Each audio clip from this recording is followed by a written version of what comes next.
Ça, c'est gentil. Que tu sois venu me dire bonjour le premier matin où j'ai ouvert mon nouveau bureau. Oui, ben oui, moi, que tu veux. Faut aller de l'avant, hein. Faut pas se scléroser. J'ai ouvert un bureau d'importation-exportation. Puis alors, laisse-moi dire que je vais bluffer, hein. Ah oui, bravo, du bluff. Le public, il aime ça, tout dans les affaires, dans le commerce, paf, du bluff. On a frappé à la porte. Hein. C'est mon premier client. Je vais te montrer comment on fait. Tiens, tu vas faire mon secrétaire. Tu vas le faire entrer. Je vais te faire voir comment on bluffe. Allô, oui. Vas-y, va ouvrir. Non, monsieur, ça ne m'intéresse pas. 100 millions de dollars. Non, monsieur, ça ne m'intéresse pas. C'est pas si important. Non, monsieur, entrez. Je vous donne un fauteuil. Oui, une minute, je suis avec New York. Oui. Vous êtes bien placé avec la Chine. Pour les chaussures, les sandalettes chinoises, mais moi, directement, j'ai mon représentant à Hong Kong, monsieur. Je les préfabrique. Mais non, monsieur, je suis très bien placé. C'est une grande maison. Importation, exportation dans le monde entier. Zizi et Zezette, c'est connu dans le monde entier, monsieur. Oui, oui. Non, monsieur, maintenant, j'ai pas le temps à perdre avec vous, monsieur. Au revoir, monsieur. Au revoir, ça m'intéresse. Adressez-vous à une petite agence, mais pas avec moi, monsieur. Au revoir, monsieur. Excusez-moi, j'ai encore un autre coup de fil à donner. Vous prenez un cigare aux fraises, un cigare ou un verre de... Ce que vous voulez, pour tourner ce que vous voulez. Excusez-moi, il faut que je donne encore une très important. Un gros client. Oh, je suis débordé, je vais encore acheter un autre bureau à côté. Allô? Oui, ah, dites donc, alors, votre problème, là, vous êtes d'Annemasse. Oui, et alors, vous voulez placer de l'argent à Genève? C'est ça, eh bien, prenez le tramway.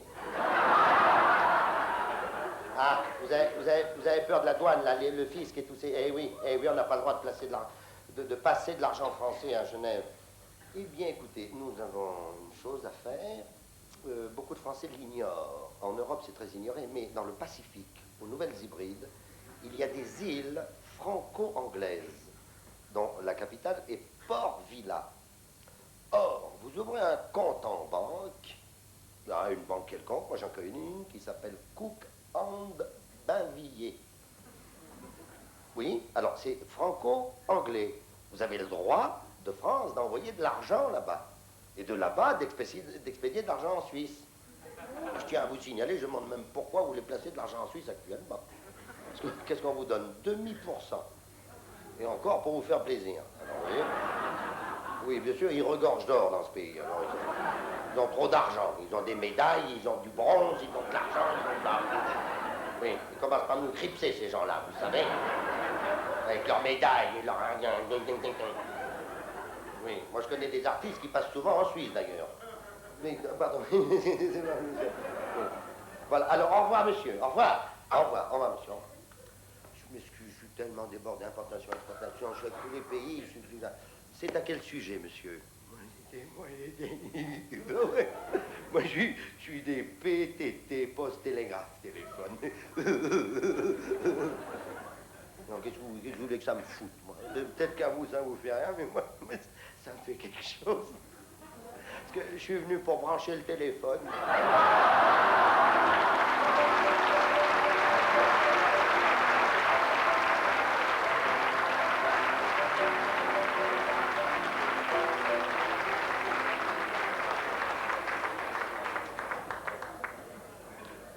Il m'est arrivé une aventure insensée.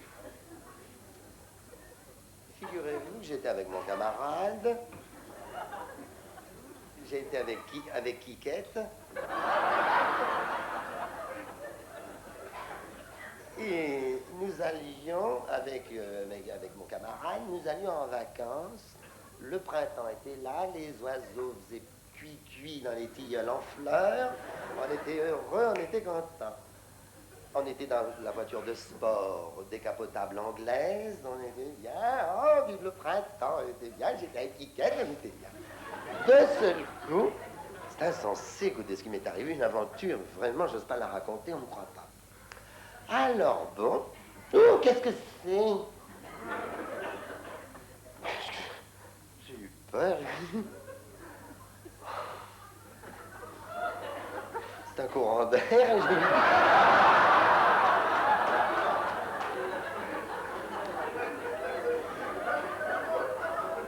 Alors, bon, nous roulions avec Quiquette.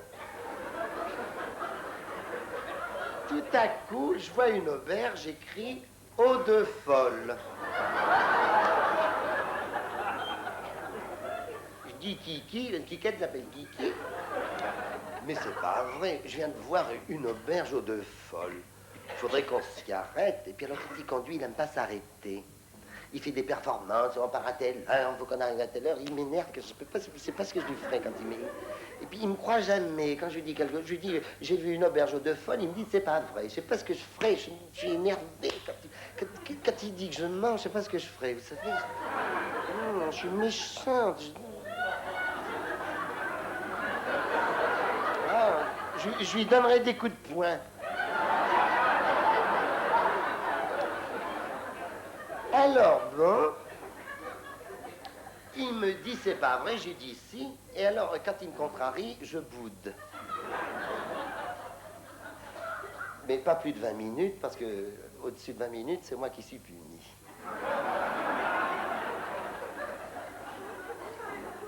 Alors il me gourmande, il me critique, alors j'ai dit ça gentil, faisons demi-tour, je voudrais absolument aller voir cette auberge de folle.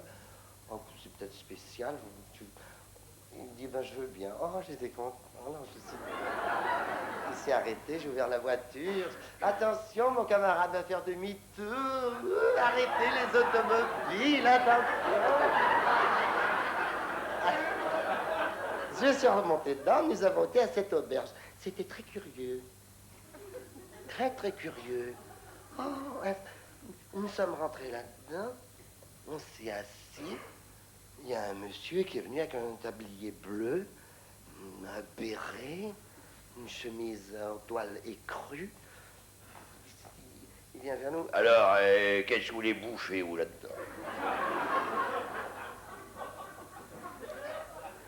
Une légère collation,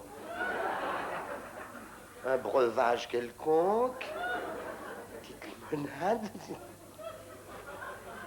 Il y a du saucisson, et du jambon et du rouge ici, c'est tout ce qu'il y a. Ça vous va? Donnez-nous 2 sandwichs et puis 2 verres de vin rouge. On voudrait vous poser une question. Ouais, qu'est-ce que c'est? Ça s'appelle bien ici Eau de Folle, l'auberge. Ouais, et alors? Il m'a fait peur, vous savez pas ça. Mais je voulais tellement savoir pourquoi ça s'appelait de Folle. Abuserais-je si vous me demandez? C'est mon camarade qui l'a demandé. Ah, ben non, c'est pas moi, c'est toi. Mais si, mais non. Pourquoi ça s'appelle Eau de Folle? Bon, j'en sais rien. Oui, au fait, j'en sais rien. Moi, 15 ans que je suis là. Pourquoi ça s'appelle Eau de Folle? Tiens, je vais demander à ma femme. Elle doit savoir, elle, ma femme. Oh! Hé! Henri!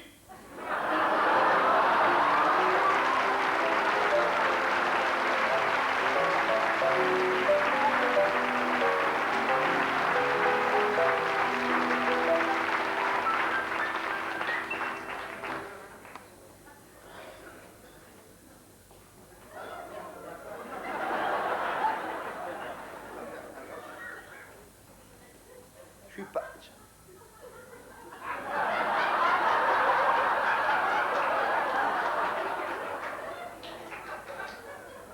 C'est foutu, hein, s'ils étaient venus avant. Hein.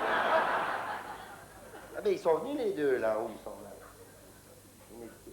Ils sont venus en deuxième partie. Ou non, ils n'ont pas osé rentrer aussi, ça existe.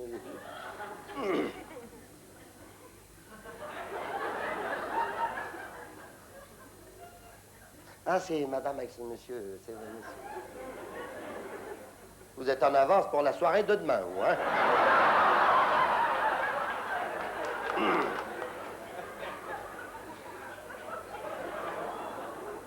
Je suis pas un imbécile, moi. Je suis douanier. J'aime pas les étrangers. Parce qu'ils viennent manger le pain des Français. Ouais. C'est curieux comme profession. Je suis douanier, puis j'aime pas les étrangers. Quand je vois un étranger qui arrive, puis qui mange du pain, je dis, ça, c'est mon pain. puisque je suis français et puis ils mangent du pain français, donc c'est mon pain à moi. J'aime pas les étrangers. Parce que moi, je suis français. Et je suis fier d'être français.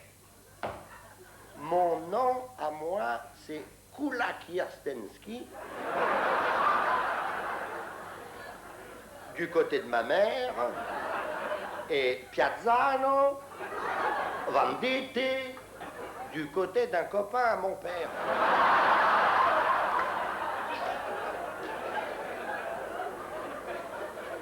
C'est pour vous dire si je suis français. J'aime pas les étrangers, ils viennent manger le pain des Français. Dans le village où on habite, on a un étranger. Alors quand on le voit passer, on dit tiens ça là, on le montre du doigt ça, comme un objet, un étranger. Il vient manger le pain des Français. Quand sa femme passe, la tête basse, avec ses petits-enfants qui baissent la tête, on dit ça là c'est des étrangers, ils viennent bouffer le pain des Français. L'autre dimanche, dans mon village, j'avais été, c'était à la sortie de la messe de 10 heures, j'avais été communié au café d'en face.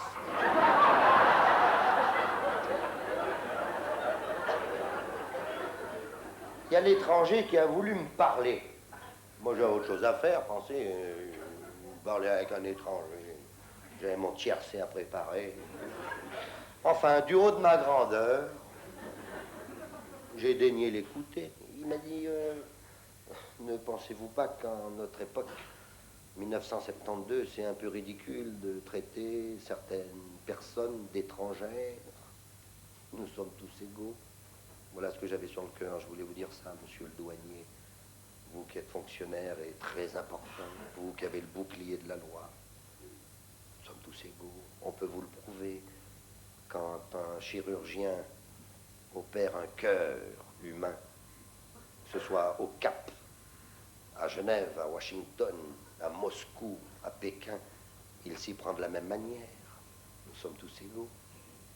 Pauvre andouille, de venir me déranger pour dire des inepties pareilles. Il a poursuivi, ils sont tellement bêtes ces étrangers. Ils viennent manger le pain des Français. Il m'a dit, est-ce que vous connaissez une race où une mère aime davantage ou moins bien son enfant qu'une autre race? Là, j'ai rien compris à ce qu'il voulait dire. J'en ai conclu qu'il était bête. En effet, lorsque quelqu'un s'exprime et que l'on ne comprend pas ce qu'il dit, c'est qu'il est bête. Et moi, je peux pas être bête. Je suis douanier. Va-t'en, étranger. Il m'a répondu, j'en ai ras-le-bol. Chaque race a sa noblesse. Il a pris sa femme, sa valise, ses enfants. Ils sont montés sur un bateau. Ils ont été loin au-delà des mers. Et depuis ce jour-là, dans notre village, on mange plus de pain. Il était boulanger.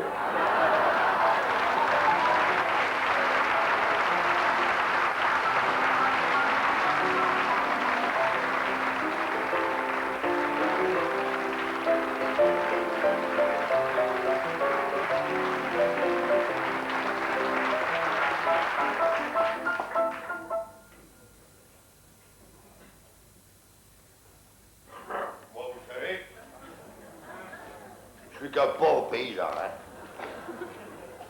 Je vous parlais de ma région, parce que je connais ma région, les affaires des autres, ils connaissent rien, j'ai déjà assez à faire pour moi, c'est pas pour m'occuper des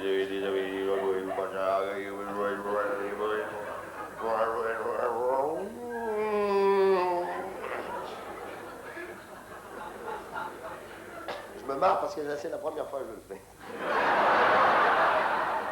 Mais, moi je suis qu'un pauvre paysan, hein. Vous voyez, par exemple, oh, je suis pauvre. Pauvre, pauvre, je suis pauvre. Comme un paysan. Je fais un peu le blé. Remarquez, j'ai rien quand je dis que je fais le blé. J'ai peut-être dans les 100, 103, 104 hectares de blé. Mais ça paye pas.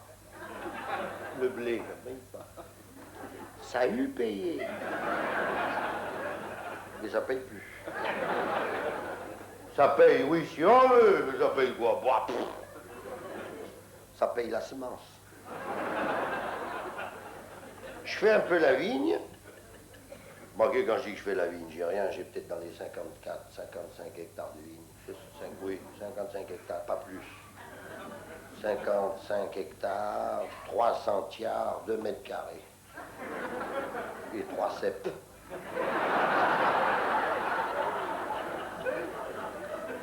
Mais la vigne, ça paye pas. Ça a eu payé. Mais ça paye plus, ça paye quoi? Bah, ça paye le sulfate. Et au prix où est le mildiou, je fais un peu la vache. Marqué quand je dis que je fais la vache, j'ai rien, j'ai peut-être dans les 82, 83 bêtes à cornes. Parce que j'ai dans les 100 hectares prairies, alors ça me permet de lever la vache, ça paye pas. Non, ça a eu payé, mais ça paye plus. Je préfère faire la vache que de faire le cheval. J'aime pas faire le cheval. Marqué quand je dis que je fais le cheval, j'ai rien, je suis qu'un pauvre paysan. J'ai peut-être dans les 50 chevaux. Une année 48, une autre année 52, 51, c'est suivant, quoi. Quand les juments, elles ont bien vélé, alors à ce moment-là. Mais ça paye pas. Le cheval, ça paye. Ça a eu payé. Ça paye plus. Remarquez, je me plains sans plaindre. Vous savez, nous, les pauvres paysans, on suffit que de peu de choses. Je fais mon pain moi-même, mon pain de seigle. J'aime bien couper ma tourte. Pain de seigle le matin quand je me lève. Du beurre. Mais j'ai rien, j'ai peut-être 3 hectares de seigle. Mais ça paye pas, hein, le seigle. Ça a jamais payé. Ma femme fait la chèvre. Moi, je fais le cochon. Elle fait le dindon. Moi, je fais le pigeon. Je vous vois venir aux quêtes de la ville. Vous êtes en train de vous dire, mais alors vous, les paysans, vous ne payez pas votre pain. Vous ne payez pas votre vin. Vous ne payez pas votre lait. Vous ne payez pas votre beurre. Vous ne payez pas votre fromage. Vous ne payez pas vos poulets. Vous ne payez pas vos œufs. Vous ne payez pas... Mais, oh, oh, oh, oh, oh! Faut payer le sel.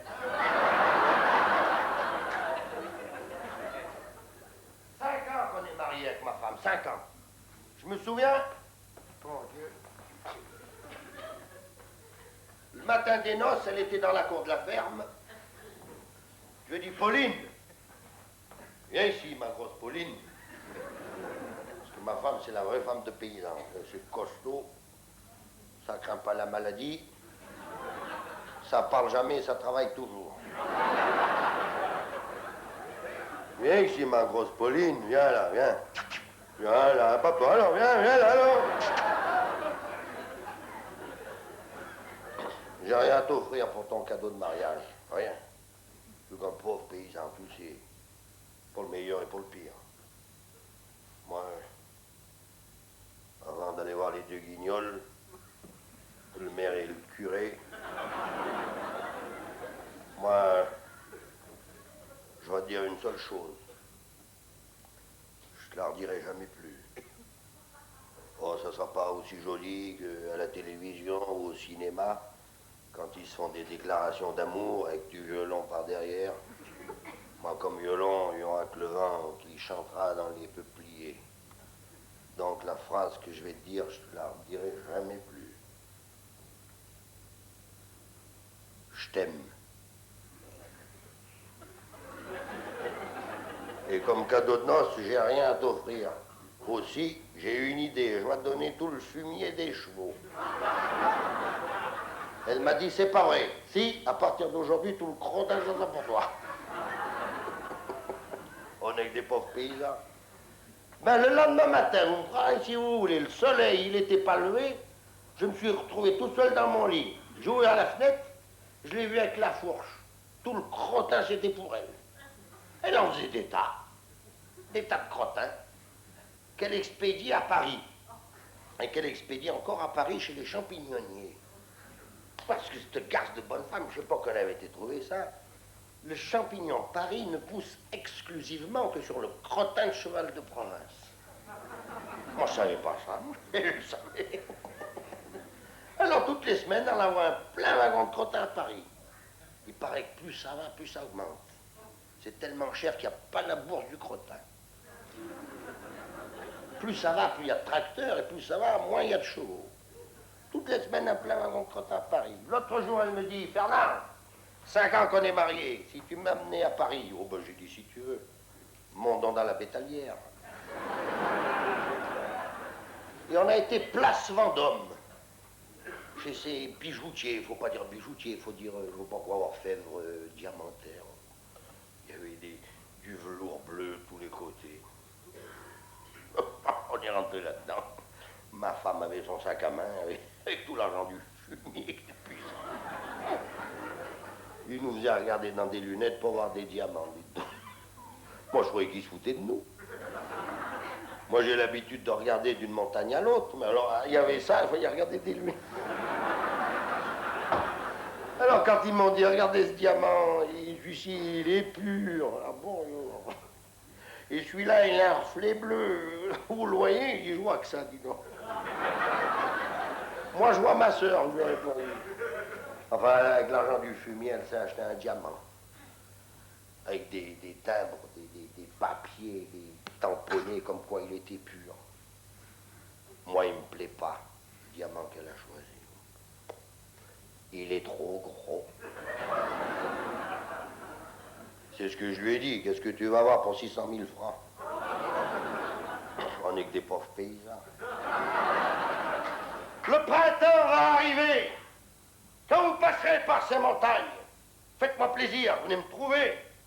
Je vous ferai goûter mon dernier vin blanc. On mangera mon dernier foie gras que j'ai fait moi-même. Vous monterez sur un de mes chevaux. Vous irez dans une de mes forêts. Je vous ferai tuer un de mes chevreuils. Pour me trouver, c'est facile. Vous n'avez qu'à demander un nommé Crésus.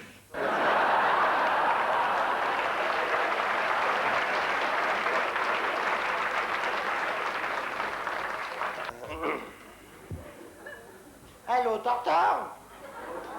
C'est Roro. Oui, tout va bien. Alors, oui, je suis à la frontière franco-belge.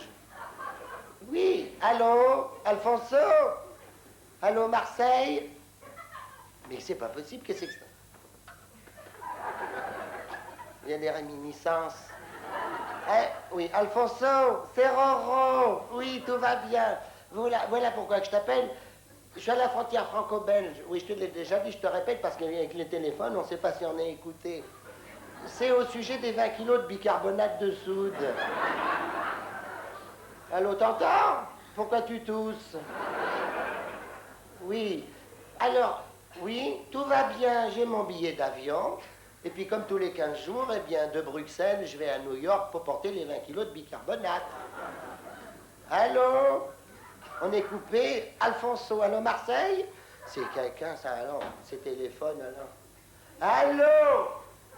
Quand je pense qu'il y a des gars qui ont fait des histoires il y a 20 ans sur le 22 à Agnières, ils pourront encore la raconter encore à cette heure, dis donc. Bicarbonate! B comme hippie pourra. I comme interdit de séjour. C comme cam. Non, écoute, si tu comprends rien à ce que je te dis, écoute, alors là, t'es stupéfiant.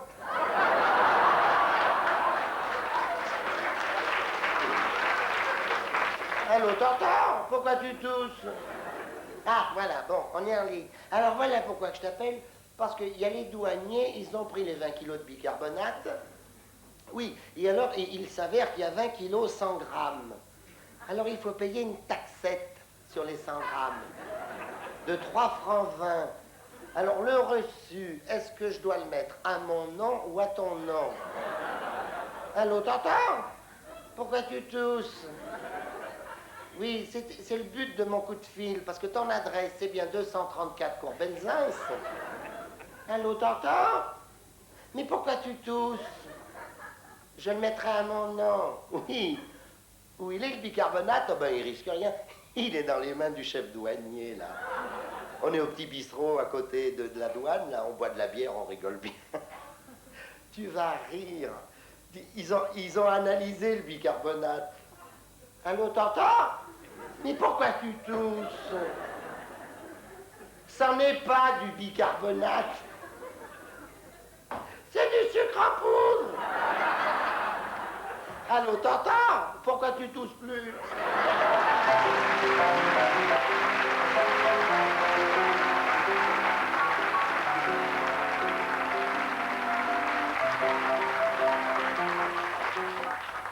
Écoute,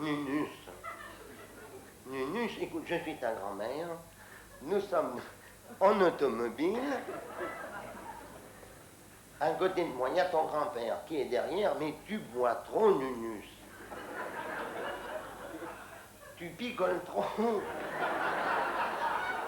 Écoute, Nunus, t'as déjà bu 3 litres de Fanta. Tu attaques une bouteille de cognac et tu veux jeter un mauvais sort à une bouteille de whisky. Fais attention, surtout qu'il y a un moteur qui nous suit. Oh, fous-moi la paix, mémé. On est dimanche après-midi, j'ai juré de ne pas me faire repérer aujourd'hui. Je dépasse pas le 60 à l'heure. J'ai pas doublé une seule voiture. Au carrefour, c'est moins une si je descends pas pour voir s'il n'y a pas un vélo qui arrive. Alors fous-moi la paix, mémé. C'est pas ça, Nunus. Je te dis qu'il y a un moteur qui nous suit. Oh. Est-ce que c'est pénible, les vieux, quand même? C'est vrai, la sénilité, hein.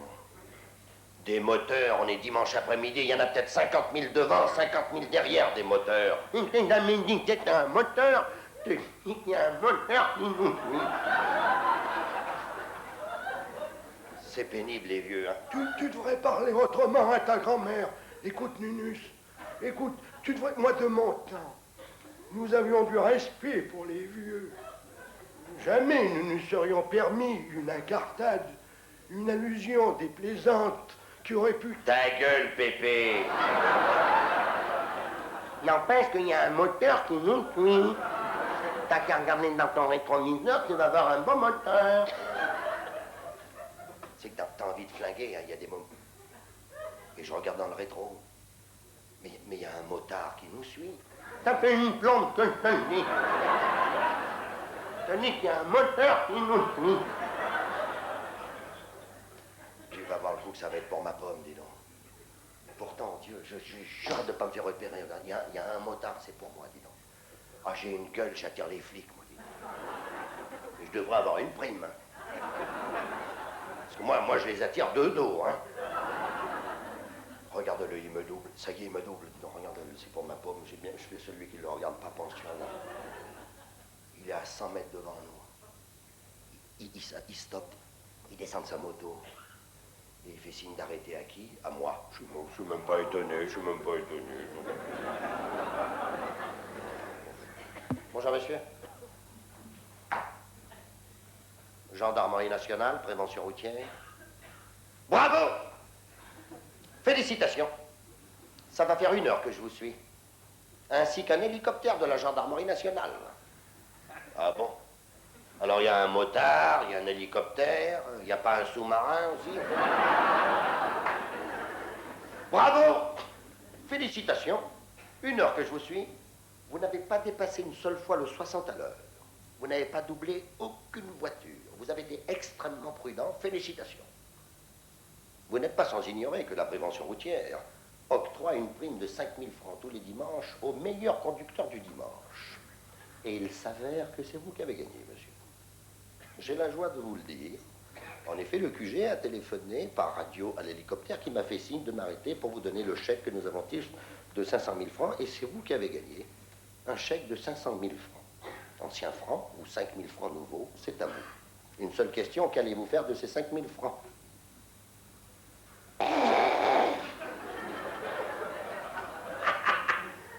C'est une blague ou quoi? On ne plaisante jamais dans la gendarmerie, monsieur. 5 000 balles d'un seul coup. Bon, moi, ben, j'irai à auto-école pour essayer de réussir à avoir mon permis de conduire. N'écoutez pas, monsieur l'agent, n'écoutez pas, il est sous comme un cochon. Non, mais alors là, je le savais, hein. Je le savais, de rouler dans une voiture volée, on aurait des ennuis.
lorsque je travaillais à l'usine, toujours mes camarades me disaient « ôte-toi de l'andouille ».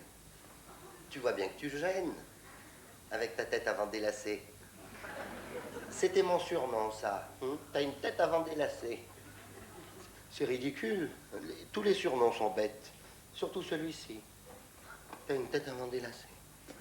Parce que quand j'étais employé à la fabrique, j'étais au nettoyage, à l'entretien. Alors je passais avec mon balai et ma serpillière entre les machines. Alors il y avait les tourneurs, les ajusteurs, les fraiseurs. Il n'y a pas beaucoup de distractions dans une usine. La moindre chose fait sourire. Alors, ils me voyaient passer, ils disaient, tiens, là, l'autre idiot. Paf! Oh, t'as de là, crétin, avec ta tête avant de délacer. Moi, ceux que j'aimais le moins à l'usine, c'était les tourneurs. Oh, ils sont méchants, ceux-là. Parce que, vous savez, pour refroidir l'acier, il y a l'eau savonneuse. Alors, ça tombe avec les copeaux dans un seau. Alors, toutes les heures, il faut changer leur seau. Alors, quand on arrive avec 2 ou 3 minutes de retard, ils prennent le seau, paf, ils vous le renversent sur la tête. C'est pas méchant, c'est pour rire. Moi, je pouvais pas leur répondre, forcément. Non, c'était pas possible. Parce que c'était des gens qui étaient au-dessus de moi. Il y avait des manœuvres spécialisées, des OS, ouvriers spécialisés, des P1, professionnels numéro 1, des P2, des pédants. Parce que dans la vie, sitôt qu'on a un petit peu quelque chose, on s'y habitue vite. Et après, on vexe ceux qui sont en dessous de soi, sans le faire exprès, sans même s'en rendre compte. Moi, j'étais content parce que j'étais sûr de vexer personne. Il n'y avait personne en dessous de moi. Oh, toi de là, crétin. Or, un jour, c'était un matin d'ailleurs, j'avais mal dormi cette nuit-là, car cette phrase était revenue constamment dans mon subconscient, et je ne trouvais pas le sommeil. T'as une tête avant délacée, t'as une tête avant délacée. J'étais en train de boire mon café au petit bar à l'entrée de l'usine, quand tout à coup, sur le zinc, j'ai vu le bottin téléphonique, où il y avait écrit « par profession ». Tiens, peut-être qu'ils vendent des lacets là-dedans. Alors j'ai feuilleté et j'ai vu lacets, vente en gros. Oh ben tiens, il y en a qui sont plus bêtes que moi là-dedans. Savez-vous ce que j'ai fait? J'en suis pas encore revenu aujourd'hui. J'ai osé. Et je crois que chaque être humain, une fois dans sa vie, doit avoir de l'audace. Savez-vous ce que j'ai fait?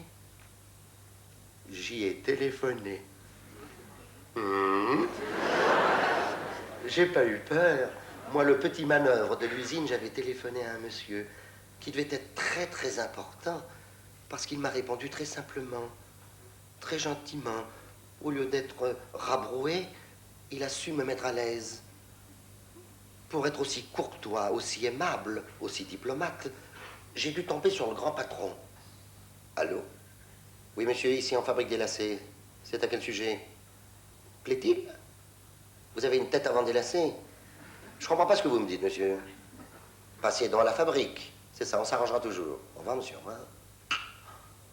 Dans quoi je m'étais embringué? Bon, il faut que j'aille m'excuser. Pour une fois que je tombe sur quelqu'un de poli. Alors l'après-midi, j'ai été le trouver. Bonjour, monsieur. C'est moi que je vous ai téléphoné ce matin. Je suis pas l'idiot du village. Je suis l'imbécile de l'usine. On me fustige constamment. On me dit que j'ai une tête avant des lacets. Mais en venant chez vous, j'ai réfléchi. Je peux pas en vendre des lacets parce que j'ai pas de capitaux. J'ai rien. Je ne suis rien. Aucune importance, mon cher. Il ne suffit pas que d'avoir des capitaux pour réussir dans la vie. Ce serait trop facile. Vous m'êtes sympathique. Laissez votre vélo en gage. Vous repartirez avec des lacets. Quand je me suis retrouvé dans la rue avec des lacets sous les bras, plus de vélo, qu'est-ce que j'allais en faire? Je serais l'éternel imbécile. Je déambulais, là, sur les trottoirs, cherchant une balustrade pour les jeter derrière mes lacets. Heureusement que mes copains ne me voyaient pas à l'usine. Ils seraient encore moqués de moi. Alors je les ai posés sur une chaise d'une brasserie qui était là. Voilà. Je les avais pas si tôt disposés, mais lacés. C'est fou ce qu'on peut vendre comme lacets. Tous les gens qui passaient, quelle bonne idée, des lacets. Puis le temps que j'en voulais, c'est vrai, on est pressé à la maison, paf, ça pète, on n'en a jamais de rechange. Mettez-moi en 4 paires, tiens. Comment? Des noirs ou des marrons? 4 paires noires, 4 paires de marrons. Vous avez des mi-cours? Eh ben 4 paires de mi-cours, 4 paires de mi-longs, des noirs et des marrons. Ne poussez pas, monsieur, oh. J'étais là avant vous, non? Vous battez pas. Suivez la file. Et par ici, la bonne soupe. J'ai eu vite fait que de récupérer mon vélo. Après, j'ai acheté une petite machine à main pour faire les lacets tout seul. J'avais vu ça dans le chasseur nordique. Faites vos lacets vous-même. Ça vous délacera. On reconnaît une bonne publicité lorsqu'il y a un mauvais jeu de mots. Et plus le jeu de mots est facile, plus on accroche le public. Car à notre époque, en 72, il faut des choses très très faciles, très simples, pour que le public comprenne. Il ne faut pas qu'il cherche à comprendre. Il faut leur distiller, leur mastiquer, etc. J'ai acheté mon fil à Roubaix. Alors le fil, il rentrait là, et les lacets sortaient là. Je les faisais vendre par le fils du crémier, le fils de la concierge. Un jour, il y a un monsieur qui est venu me trouver. Bonjour monsieur, on a appris que vous fabriquez des lacets. Vous devriez essayer notre machine électrique, d'Italie, de Torino, marque Nocapisco. Je comprenais rien à ce qui m'arrivait. On m'a mis une grande machine blanche. On appuyait sur un petit bouton, ça faisait les lacets tout seul. J'avais plus mal au bras. Après, il m'a fallu 2 machines, 3 machines. J'arrivais pas à fourguer toutes les demandes que j'avais, car, ayant passé ma vie à me suffire que de peu de choses, je vendais avec un tout petit bénéfice, concurrençant tous les fabricants de lacets. Il m'a fallu 5 machines, 7 machines. J'étais débordé par les commandes. 11 machines, 17 machines, équipe de jour, équipe de nuit. En ce moment, j'en exporte. Mais ce que j'ai eu comme ennui passé un moment, oh, je vous souhaite pas d'être patron de fabrique. Oh, avec des gens pas complaisants, c'est des fonctionnaires, le visage rébarbatif. Ils sont contents quand ils voient les autres qui sont ennuyés. Vous avez des ouvriers, c'est vous le patron? Ils sont pas déclarés, mais alors rien n'est en ordre dans votre fabrique. Qu'est-ce que vous voulez que je déclare, moi? C'est tout juste si je sais lire et écrire. Compter, oui. J'ai pensé, il me faut un directeur. Il me faut un intellectuel. Quelqu'un qui connaisse les lois sociales. Parce que la vie est très bien faite. Ah oui, c'est chouette, la vie, oui, oui. Tout s'équilibre. Il y a des jeunes gens qui font des études pour faire gagner de l'argent plus tard à ceux qui n'en ont jamais fait. Alors j'ai fait passer une annonce dans un journal. Manœuvre cherche directeur. Ce qu'il a pu en venir de ces pauvres malheureux. Des licenciés, des agrégés. Ils faisaient la queue devant moi. J'étais gêné. J'ai engagé le premier. Il m'inspirait confiance. Il avait une chemise blanche. Malgré que j'ai pas compris une syllabe de ce qu'il m'a dit. Il m'a parlé, je me souviens, il m'a dit, monsieur, je suis trilingue. Moi, je suis le patron.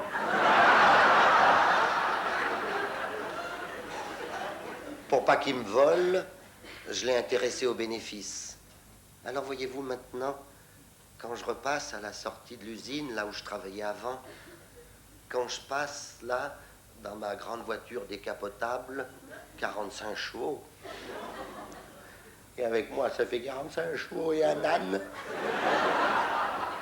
et que je vois mes anciens copains qui sortent de l'usine, par coïncidence, Je dis à mon chauffeur, Édouard, ralentissez un peu. Voilà que je parle comme ma femme maintenant. Et puis je descends, débonnaire. Je vais pour leur serrer la main. Salut les gars! Ouais. Ils se retournent, ils me regardent, ils me reconnaissent pas. Dis donc, Polo, tu le connais ce mec-là? Lequel? Celui qui nous appelle là-bas. Oh, qu'est-ce que c'est que cette fesse d'Aran, là? Jamais vu, moi, ce mec-là. Une bagnole comme ça, on n'a pas des relations, nous, avec des mecs pareils. L'un réajuste sa casquette, l'autre sa musette. Ils suivent leur chemin. Et c'est encore moi, l'éternel idiot, qui leur court derrière. Oh, gros Riri, petit Kiki, vous vous souvenez pas de moi, l'imbécile, celui à qui vous donniez des coups de pied à l'usine. Aussi, regardez, c'est moi. Alors je leur serre la main. Je leur en veux pas. Oh non. Je leur donne une paire de lacets.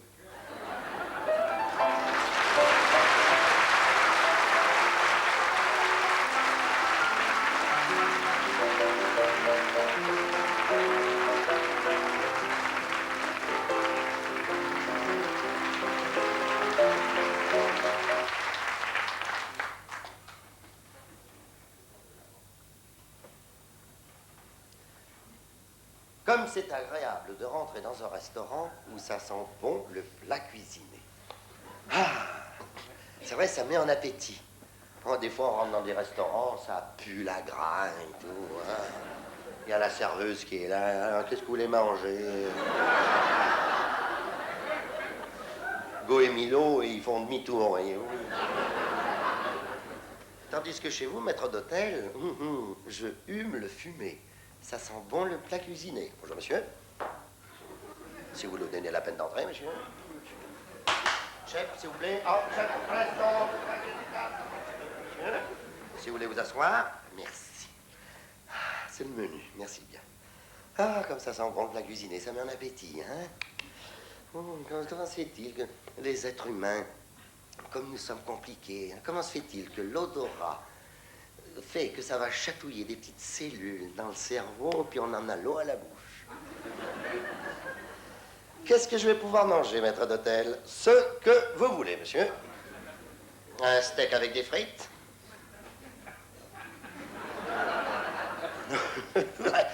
Je voudrais apprécier autre chose, puisque ça sent bon le plat cuisiné. Je suis gastronome. Attention. Je dirais même mieux, je suis gourmet. Et comme ça sent bon le plat cuisiné, je vais manger autre chose qu'un steak frites.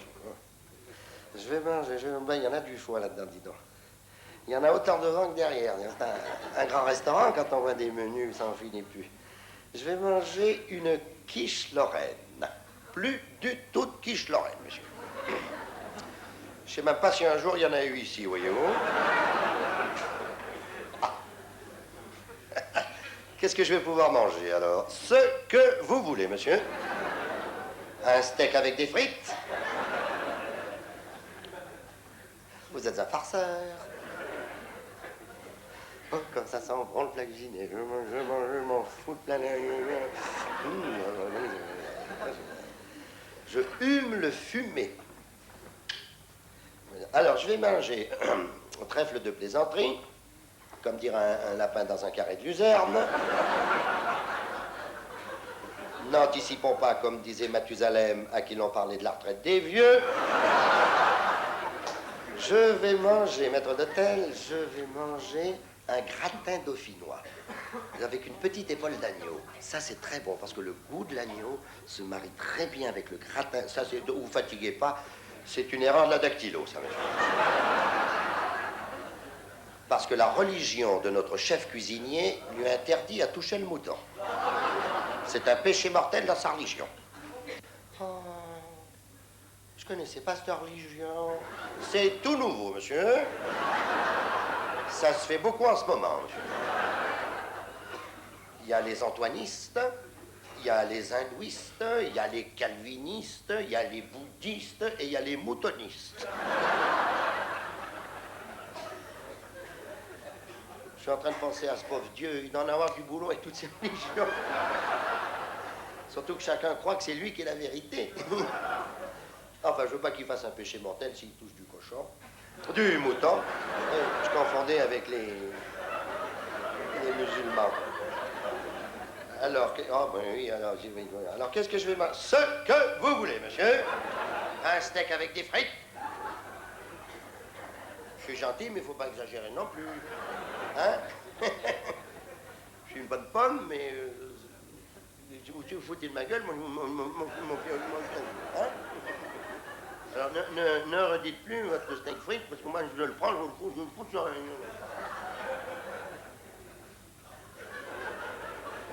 Faut pas vous foutre de moi, monsieur. Je suis client, alors je viens ici, il faut pas vous foutre de moi, hein.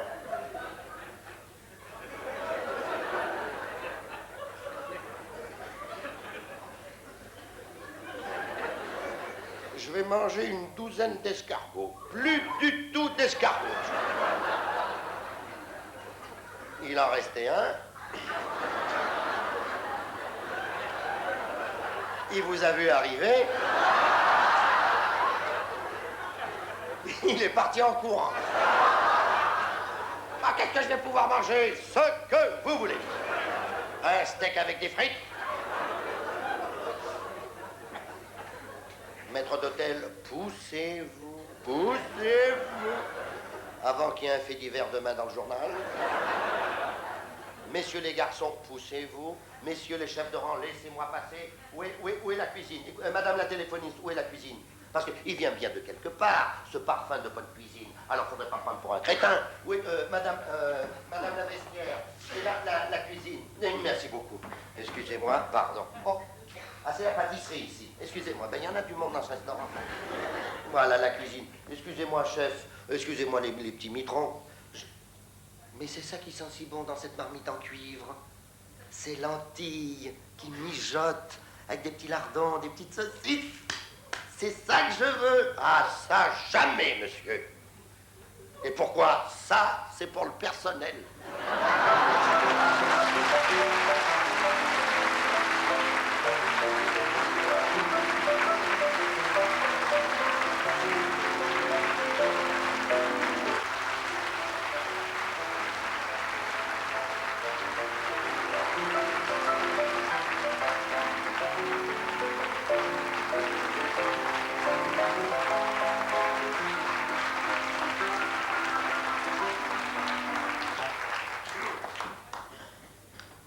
Ma sœur est mariée avec mon beau-frère.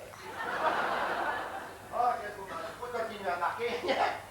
Qu'est-ce que vous faites, madame? Il y a une dame, elle fait son courrier ou quoi, là? Ah, c'est gentil. Vous avez pris votre chapeau breton, là?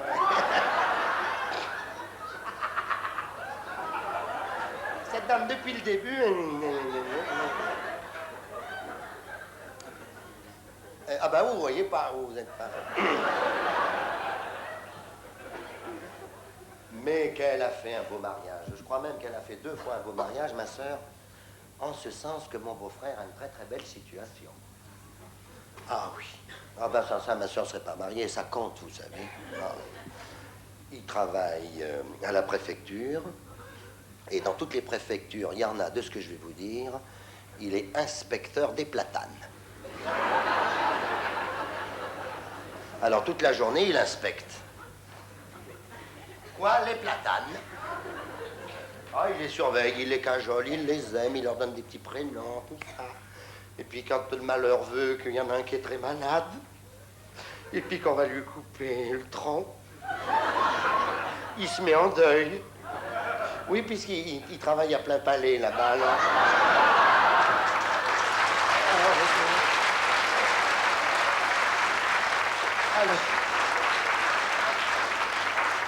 Alors, il y a toute sa famille qui vient, les gens avec des pancartes. Faut pas qu'on coupe le tronc aux platanes. Protéger les platanes. Il a d'ailleurs été décoré de l'ordre des platanes.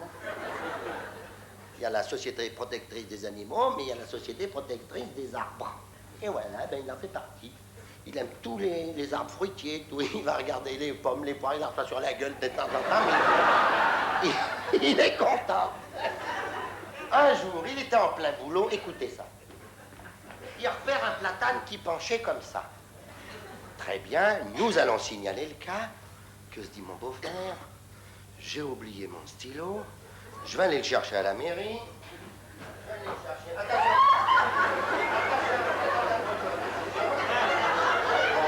Je passe alors.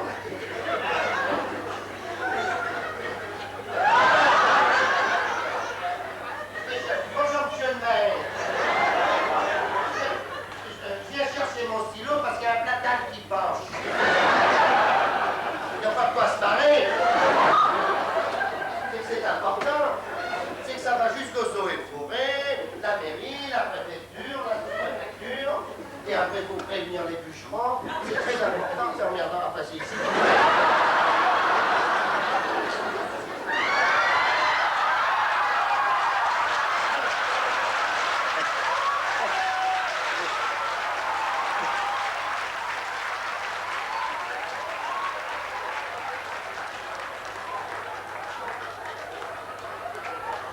Bon. Mon beau-frère, il revient, le même platane. Au lieu de pencher comme ça, il penchait comme ça. Oh. Mais tout à l'heure, je reviens, il penche comme ça. Oh. Oh. Peut-être que je suis venu du sens opposé où j'étais parti. Je vais refaire le tour de la place de Bretagne. Il revient le même platane, au lieu de pencher comme ça et comme ça, il penchait comme ça.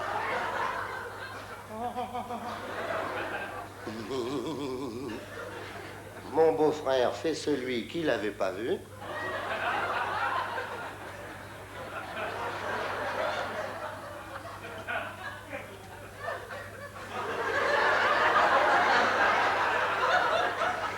Il se retourne, le même platane, au lieu de pencher comme ça, il penchait comme ça. Mon beau-frère prend son coup de sang, et quand il est énervé, mon beau-frère, il me fait penser à De Funès. Alors,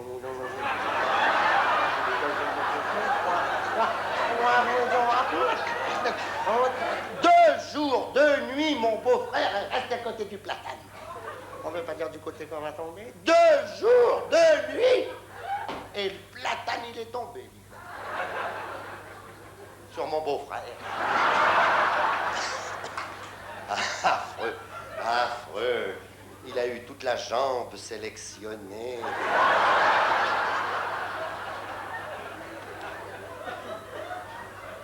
Alors après, la mairie, la préfecture, reconnaissante, lui ont offert une jambe de bois.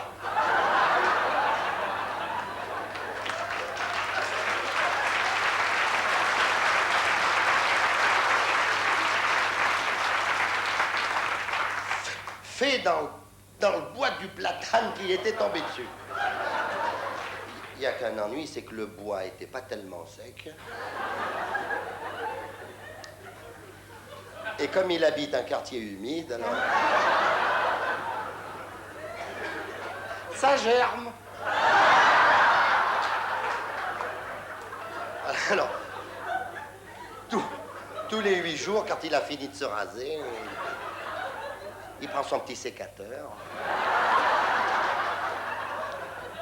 Mais la cérémonie a été ultra chic. Il y avait Mademoiselle Lelombec, que je vous ai décrit tout à l'heure. Il y avait Mademoiselle Procule, notre pasteur, qui est gentil comme tout. Il a placé Mademoiselle Procule à l'harmonium parce qu'elle a de l'oreille. Et je crois qu'il a raison, parce que lorsqu'on est devant un clavier, vaut mieux avoir de l'oreille. Et Mademoiselle Procule, pour avoir de l'oreille, elle a de ses feuilles de chou, mon pote. L'autre fois, je la voyais passer en vélo. Non, là, elle m'a fait de la peine. Hein. C'est plat. Oh, il y avait un vent qui était contraire.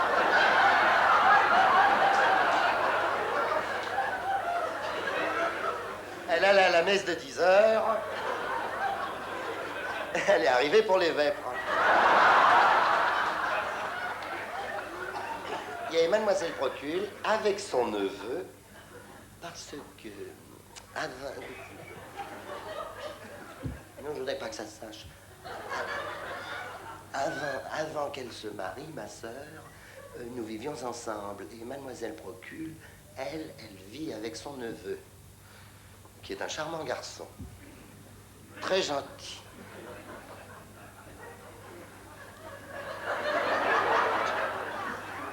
Il n'a pas fait de service militaire. Et quand on lui demande pourquoi vous avez été réformé, il fait bon, j'ose pas vous le dire.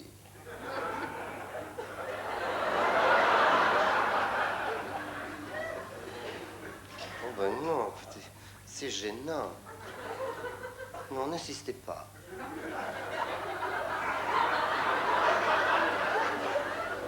Vous voulez que je vous dise pourquoi j'ai pas fait mon service?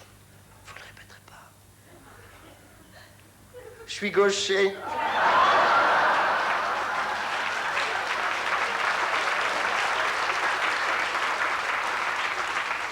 Moi, je vivais avec ma sœur, mais lui, il vit avec sa tante.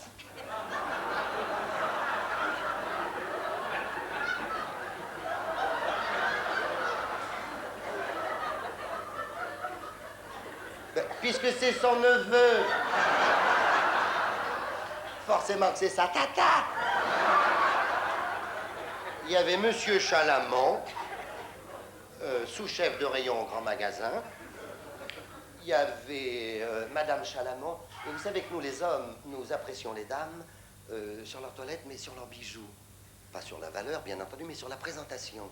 Oui, oui, montre-moi le bijou que tu portes et je te dirai qui tu es. Et quand on voit arriver Madame Chalamont, avec ses bijoux, immédiatement on pense, tiens, quelle délicatesse, quelle race, quelle féminité, quelle classe. Elle a des grosses boucles d'oreilles. C'est gros, ça part, hein, ça part de tous les côtés. Quand je la vois arriver à la messe de 10 heures, c'est ce que c'est la force centrifuge. Je me dis toujours, si jamais elle s'entrave, qu'il y a un type qui se lève au moment de l'élévation, paf, il reçoit une boucle d'oreille sur le front, il s'assoit sur un prie-dieu.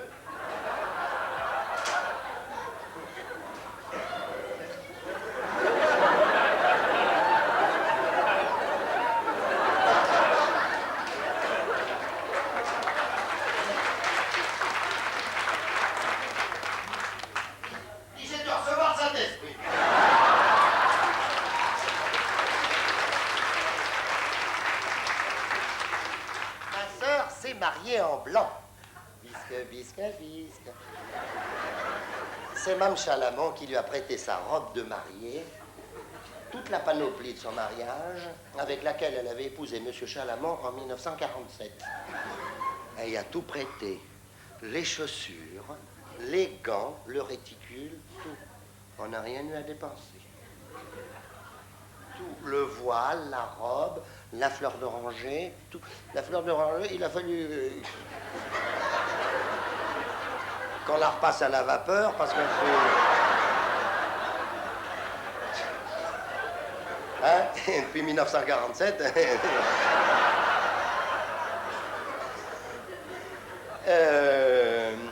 Il a tout prêté. Les chaussures, les gants, tout. Je ne suis qu'un roturier. Mais ça finit par crisper, énerver.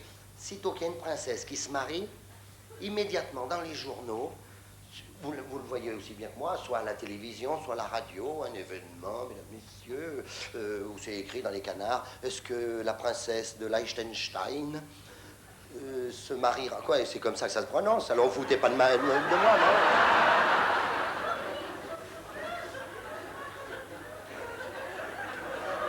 Vous foutez de ma gueule, moi je m'en vais, écoutez.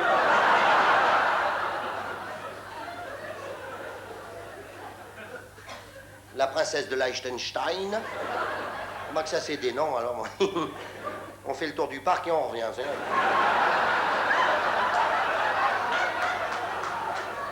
Est-ce qu'elle se mariera en grande pompe, comme la duchesse de Kent, qui s'est mariée en grande pompe en l'église de Westminster, Woodcountry of London? Je t'en foutrais, moi, des grandes pompes. Il n'y a pas que les princesses qui se marient en grande pompe. Ma sœur, Elle s'est mariée en grande pompe. Pour être en grande pompe, elle était en... Parce que Madame Chalamand, elle chose du 57...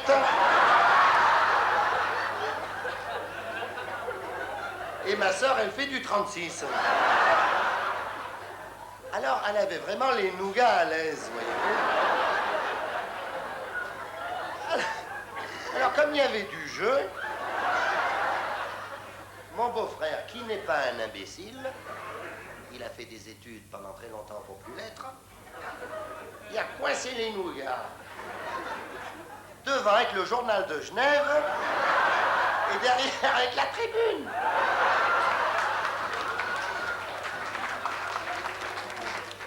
Tout s'est bien passé. Il y a eu une petite anecdote bénigne. Bénigne, vraiment. Vous savez qu'à l'église catholique, parce que ma sœur et moi, nous sommes catholiques. On est catholiques, nous. On n'y est pour rien. Lorsqu'on avait un mois, on nous a, hop... Et alors après, ça vous marque pour toute la vie. Si, c'est-à-dire que lorsque vous voulez vous marier plus tard, eh bien, il vaut mieux que votre conjoint soit de la même religion que vous. Sinon, ça crée des problèmes. Si, c'est vrai, si votre conjoint est d'une autre religion, ou musulmane, ou mormon, etc., mais alors, par contre, si votre conjoint est de la même religion, il n'y a pas de problème.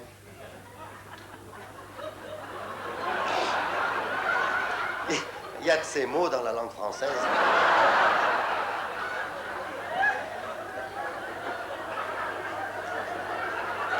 Mais si ça se trouve, vous n'en y étiez jamais aperçu, c'est ça. Mais si vous êtes marié demain à tête reposée, vous essayerez de présenter à un copain, je dis, je te présente mon conjoint. Un copain, il dit, ah, je savais que vous étiez joint, mais je ne savais pas que vous étiez... Et alors?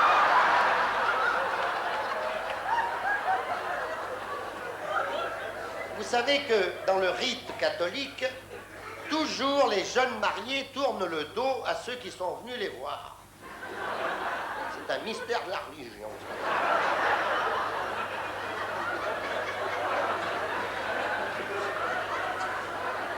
Il y a des cousins et des cousines qui ont fait 200 km en bagnole pour voir les mariés. Tu les verras. Alors après la bénédiction nuptiale, c'est le prêtre, il est là, come tu de quanti non capisco italiano, sì, signore. E per favore,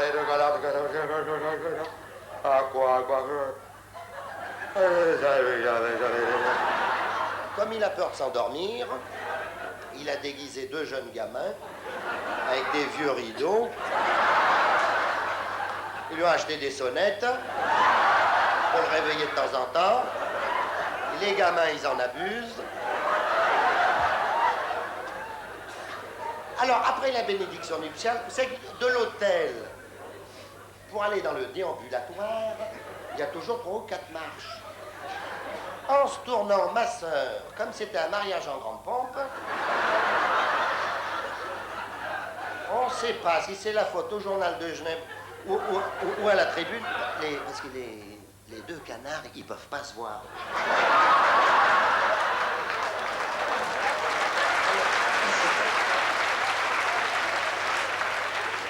Elle s'est entravée les targettes. Mon beau-frère a voulu la rattraper. Tous les 2, ils sont tombés sur Madame Chalamand, qui s'est renversée sur tous les invités. Tout ça, ça avait les 4 fers en l'air. Affreux. Affreux. Mademoiselle Lelombec, qui était à côté de l'harmonium, elle était en train de chanter un requiem joyeux. Si, parce qu'il y a un soufflet de l'harmonium qui était crevé. Et Mademoiselle Procule, malgré qu'elle ait de l'oreille, elle est sourde comme un pot. Aussi, elle pédalait dans le vide. Elle changeait bien de vitesse de temps en temps. Et Mademoiselle Lelombec, voulant absolument que ma sœur sorte de l'église avec la marche nuptiale de Mendelssohn, toute seule, Mademoiselle Lelombec s'est mise à chanter dans l'église. La la la la la la la la la la la la. Quand elle a vu ma sœur qui s'allongeait dans cette église, ça lui a fait comme un coup. Elle s'est coincée le dentier dans la glotte. Affreux. Elle était là.